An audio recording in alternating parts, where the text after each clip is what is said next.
দর্শক, বৈশ্বিক সমস্যার সাথে সাথে বাংলাদেশের রাজনৈতিক পথটাকে উত্তপ্ত করেছে সরকার দল এবং বিরোধী দলগুলো মিলে।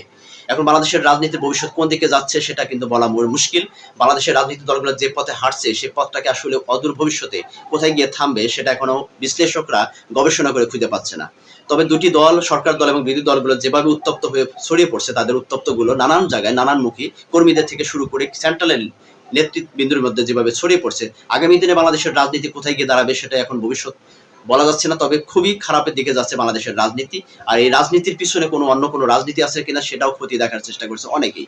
তবে যে জিনিসটা সবচেয়ে গুরুত্বপূর্ণ এখন সামনে এসে পড়ছে সেটি হচ্ছে যে বাংলাদেশে এই মুহূর্তে আজকে যে বাংলাদেশ পুলিশ একটা তথ্য ফাঁস করেছে, সেটি হচ্ছে যে কোন একটি জঙ্গি সংগঠন বাংলাদেশের কয়েকজন গুরুত্বপূর্ণ ব্যক্তির সাথে তারা যোগাযোগ করছে এবং বাংলাদেশের খুব গুরুত্বপূর্ণ পয়েন্টগুলোতে তারা আক্রমণ করার চেষ্টা করছে, হামলা করার চেষ্টা করছে।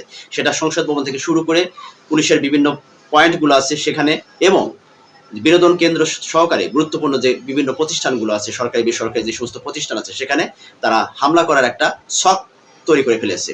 এই যে জঙ্গি সংগঠনগুলো, তাদের যে তৎপরতা, হঠাৎ করে যখন বিরোধী দলগুলো রাজপথ কাঁপানোর বা রাজপথ দখল করার একটা চেষ্টা করছে, সরকার বিরোধী আন্দোলনে যাওয়ার চেষ্টা করতেছে, ঠিক তখনই এই যে একটা অভিযোগ বাংলাদেশ পুলিশ তারা সামনে নিয়ে আসছে, এটা আসলে কতটুকু সত্য বা কতটুকু সত্যতা এটা সরকার এবং সরকার প্রশাসন জানে। তবে আমি মনে করি যে এই মুহূর্তে এটা আসতেও পারে, আবার এটা কোনো কৌশল হতে পারে। যেমন আমরা বিগত দিনে আমরা দেখেছি যে আওয়ামী লীগ সরকারের সময় বাংলাদেশে যখন বিরোধী দলগুলো যখন রাজপথ দখল করার একটা চেষ্টা চালিয়ে গেছে, ঠিক তখনই একটা জঙ্গি নাটক সাজিয়ে সেটা আন্দোলনটাকে দামিয়ে দেওয়ার জন্য একটা অপচেষ্টা তারা সবসময় করে গেছে এবং সেটা করেও ফেলেছে, সফল হয়েছে তারা।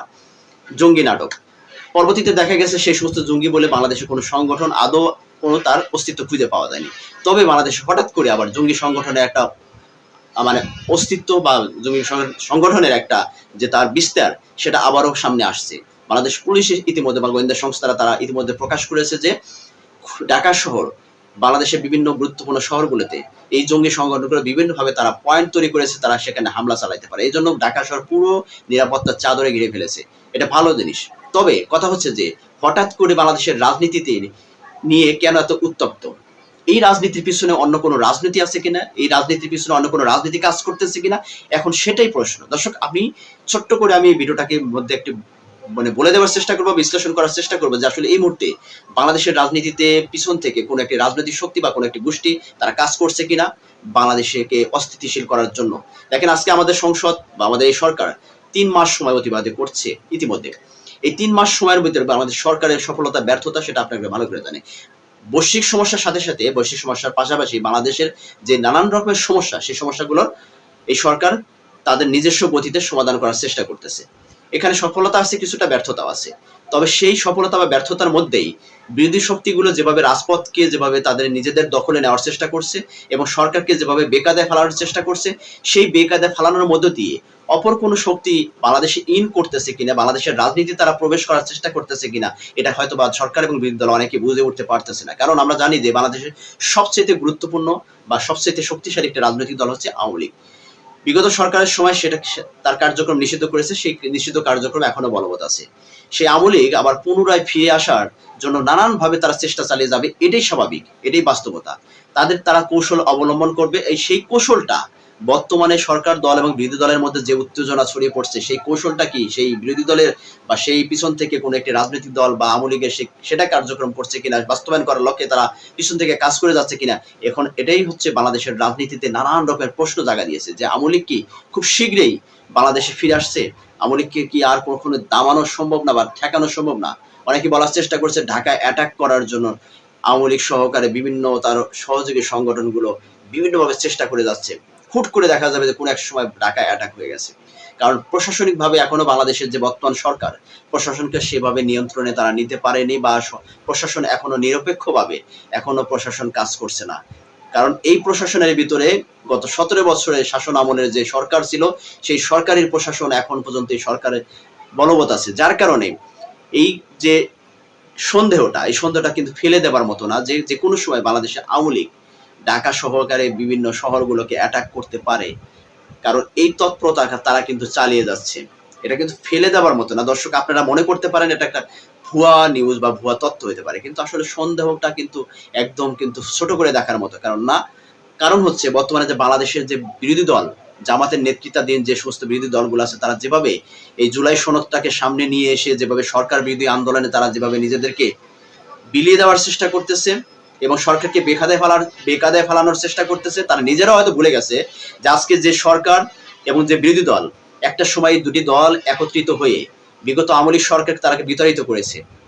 আজকে হয়তোবা নির্বাচনের মধ্য দিয়ে একটি দল সরকার গঠন করেছে আর একটি দল অপোজিশন পার্টিতে চলে গেছে, কিন্তু তাদের কিন্তু একটা প্ল্যাটফর্ম আছে, সেটি হচ্ছে যে তাদের জানতে হবে, বুঝতে হবে যে দলটাকে তারা দেশ থেকে বিতাড়িত করেছে সেই দলের পক্ষে বা সেই দলের ক্ষেত্রে কিন্তু দুটি দলকে কিন্তু একত্রিত হতে হবে, সরকার এবং বিরোধী দলকে একমত পোষণ করতে হবে। যদি একমত পোষণ না করে তাহলে আওয়ামী লীগ নামের যে নিষিদ্ধ কার্যক্রম নিষিদ্ধ দলটা আছে সেই দলটা কিন্তু ভবিষ্যতে বাংলাদেশে যখন আসবে তখন কিন্তু ভেবেন না যে সরকার বেকায়দায় পড়বে আর বিরোধী দলে আপনারা আছেন, আপনারা খুব সফলতার সাথে আপনারা সেটা মোকাবেলা করবেন, আপনাদের পা চাটবে, এটা আপনারা কখনো ভাইবেন না যে এরকম পরিস্থিতি হতে পারে।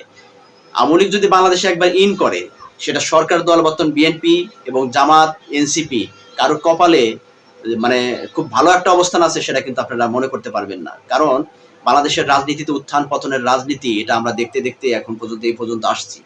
তো যে কোনো সময় যে কোনো পরিস্থিতিতে সরকারের রদবদল বা রাজনীতির প্ল্যাটফর্ম পরিবর্তন হইতেই পারে, স্বাভাবিক। কিন্তু একটা ক্ষেত্রে আপনাদেরকে মনে রাখতে হবে যে এই আন্দোলনটা, জুলাই যে আন্দোলনটা, সেটা কিন্তু শুধু এই যে জামাত নেতৃত্বাধীন বা এনসিপি নেতৃত্বাধীন যে সমস্ত দলগুলো তাদের ভূমিকাটাই শুধু গুরুত্বপূর্ণ সহকারে দেখলে হবে না, এখানে জামাত সহকারে বিএনপি এনসিপি সহকারে বিএনপির একটা অবদান ছিল। ভাবতে হবে যে আন্দোলনটা সকল দল, সকল দেশের সমস্ত মানুষ, আপামর জনসাধারণের সম্পৃক্ততার কারণেই আন্দোলনটা হয়েছিল। সেই আন্দোলনে সফল হয়েছেন, সেই আন্দোলনের মধ্য দিয়ে আপনারা আজকে রাজনীতিতে আসছেন এবং রাজনীতির প্ল্যাটফর্মে আপনাদের একটা অবস্থান তৈরি হয়েছে। এখন যদি সরকারকে বেকায়দায় ফেলে দিয়ে যদি মনে করেন যে আওয়ামী লীগকে আসার পথকে সুগম করে দেওয়ার মধ্য দিয়ে আপনারা বেঁচে যাবেন এবং সরকারকে বেকায়দায় ফেলাবেন, ভাইবেন না রে ভাই, এটা ভাবাটা খুব বড় ভুল। আপনারা যদি রাজনীতি, বাংলাদেশের রাজনীতিতে করতে চান নিজস্ব গতিতে বা নিজেরা যদি সুন্দরভাবে রাজনীতি করতে চান, তাহলে সরকারকে সহযোগিতা করতে হবে আপনাদেরকে। আপনারা বাঁচতে হলে সরকারকে সহযোগিতা করতে হবে। আর আপনারা যদি মনে করেন যে আপনাদের কোনো টোপ দিয়েছে, সে টোপের উপর ভর করে সরকারকে বেকায়দায় ফেলে দিয়ে শুধু আওয়ামী লীগের টার্গেট করবেন বিএনপিকে আর আপনারা বেঁচে যাবেন, ভুল ধারণা। আবার যদি সরকার যদি মনে করেন যে আমরা আওয়ামী লীগের সাথে নেগোসিয়েশন করে জামাত অথবা এনসিপি কে বেকায়দায় ফেলাবো, সেটাও ভুলে যান, কারণ সেটাও কিন্তু আপনাদের জন্য দুর্গতি আসবে।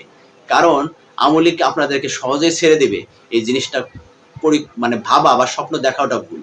তাই বাংলাদেশের রাজনীতির প্রেক্ষাপটে এখন যে সরকার এবং বিরোধী দলের যে উত্তেজনাকর পরিস্থিতির মধ্যে দিয়ে দুই দল দুই পথে হাঁটা শুরু করে দিয়েছে, আমি মনে করি যে এই দুটি পথ অন্ধকারের দিকে ধাবিত হচ্ছে এবং এই দুটি পথের শেষ কোথায় সেটা হয়তোবা তারা কল্পনা করতে পারতেছে না। যদি এই সুযোগে যদি আওয়ামী লীগ কোনোভাবেই দেশে ফিরতে পারে, তাহলে সেই তাদের যে এই যে জেগে জেগে ঘুমানোর স্বপ্নটা, এই স্বপ্নটা তাদের ভেঙে যাবে। তখন তারা কোন পথ খুঁজে পাবে কিনা সন্দেহ আছে। দর্শক, এই ব্যাপারে আপনাদের কোনো মন্তব্য আছে কিনা, মতামত আছে কিনা অবশ্যই কমেন্টসে লিখবেন। আর যদি ভিডিওটা আপনাদের কাছে মনে হয় যে হ্যাঁ যুক্তিসঙ্গত ভিডিও, তাহলে অবশ্যই ভিডিওতে একটা লাইক দিয়ে যাবেন। ধন্যবাদ সকলকে, ভালো থাকবেন, সুস্থ থাকবেন, আল্লাহ হাফেজ, আসসালামু আলাইকুম।